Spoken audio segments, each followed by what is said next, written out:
dialogue, I want to keep a distance if I can. You know, but if he's already hitting me with shots, which is what this is all about, he's already blitzing, moving in can be a good idea. Because he's looking for your head to be here, then all of a sudden, boom, it's here. It's like what Mita Musashi called sticking to your opponent like paint. You know, you're so close they can't do much. Anyway, as soon as we're in there, the next thing I'm going to do is I'm going to follow the kata. I'm going to bring my hands up to the top of his head and push. Be very gentle when you do this with your partner. As soon as the chin hits the chest, it's going to stretch the vertebrae on the back of the spine. So I'll push the head down.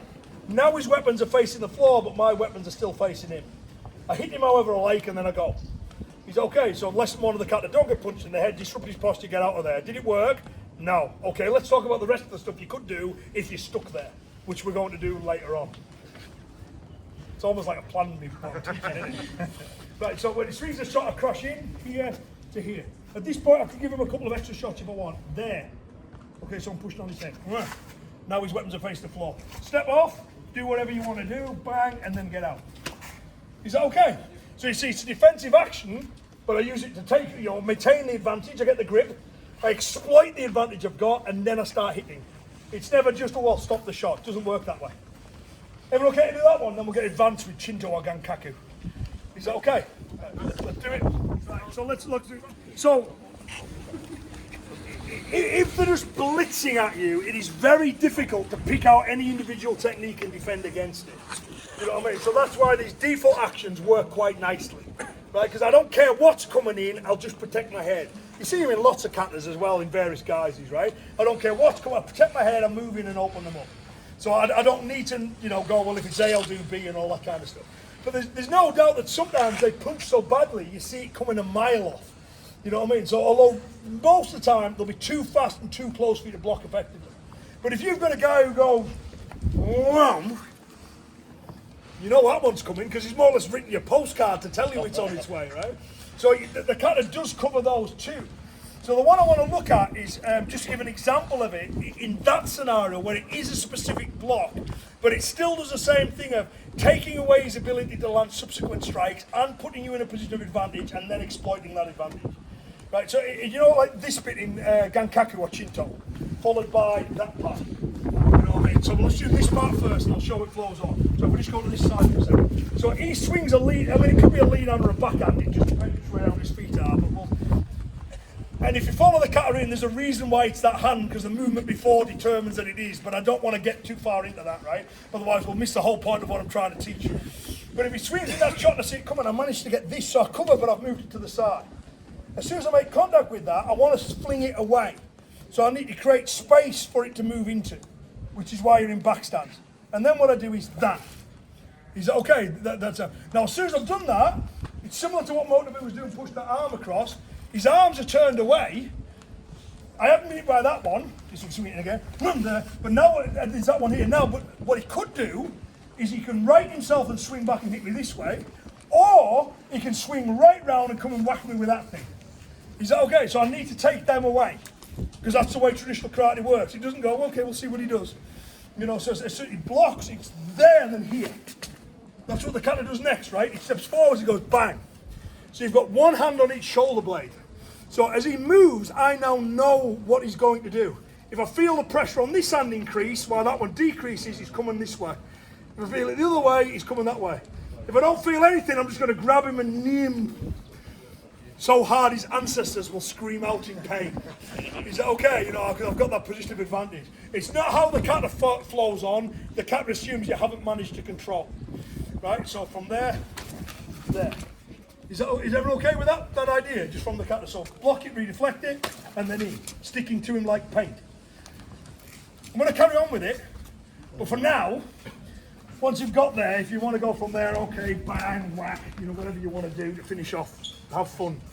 Because I'll take it away from you in 2 minutes. Is that all right? Okay, quick go with that one then, please. Right? It's always looking to create an advantage. It's always looking to exploit that advantage. So what it does on this one is it redirects it. He's okay, as soon as you've got him from there, I'm stepping in.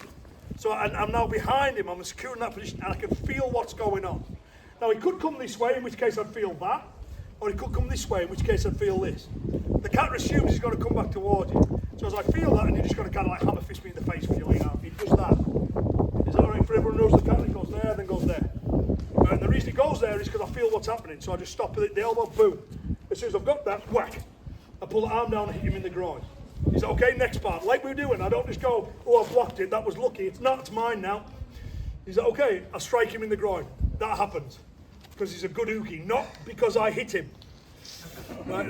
Once he's there, I'm going to club around the back of his head from there and I'm going to crank that neck back. Is that okay? So there's your first man's yuki.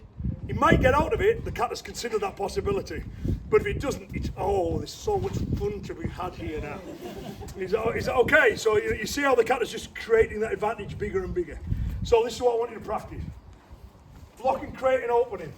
Move through and maintain it. You feel him come back towards you. I'll stop that one, but I'll immediately give myself an advantage and I'll get to here. Is that okay? So now he might get out. The Kata has considered that. I'll show you that one in a minute. But if he doesn't while you're there, you can go, right, I've got you for now, and now I can play, I can do whatever I want to do. Is that okay? From his initial hook.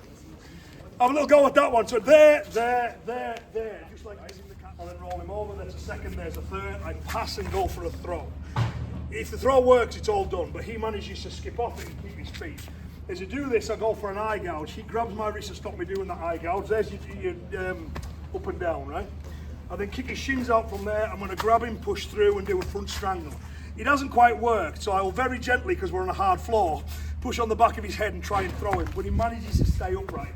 When I've gone from there, I let go of his head, because he's got to come up anyway in the strangle. When he does that, I club him with this. See how I've got this arm? It's under my arm. He can only hit me with that one. So the Kata goes right, he steps over there and swings a shot with that arm, which I then redirect and move to here. Is that okay? So it's all a bit of a flow drill. He then goes and swings that shot, which I gotta go bang, that brings the head forward, I crank his neck. He can pull this down. So yeah, that's it. If he's managed to get it before I've got it fully locked in, he pulls it down. Now where's he gonna go? He's gonna step over there, because that's where he wants to be. So the Kata goes, right, I'm gonna move to here. So I'm away. There's your second man's yuki. Right? I then move round him like the Kata does, and then I do the third one. But it's a little bit stronger now. The Kata assumes this works then, so it moves here, to here, there. And there's your lower cross block. Is that all right? And then it goes on and on and on. So you see how that Kata kind of flows and all these ideas, but all he did at the start of that was grab your neck. You know, and then it goes, right, let me show you all the many options that we've got to run through. Shows a lot of them, but I'll just show that so you can see it in context. But the key idea is whenever the Kata does something defensive, it's never just stopping the shot. Right? It's always taking away his ability to land other shots. You know, it's also making sure that you're positioning yourself where you've got an advantage. It's making sure that you're opening him up.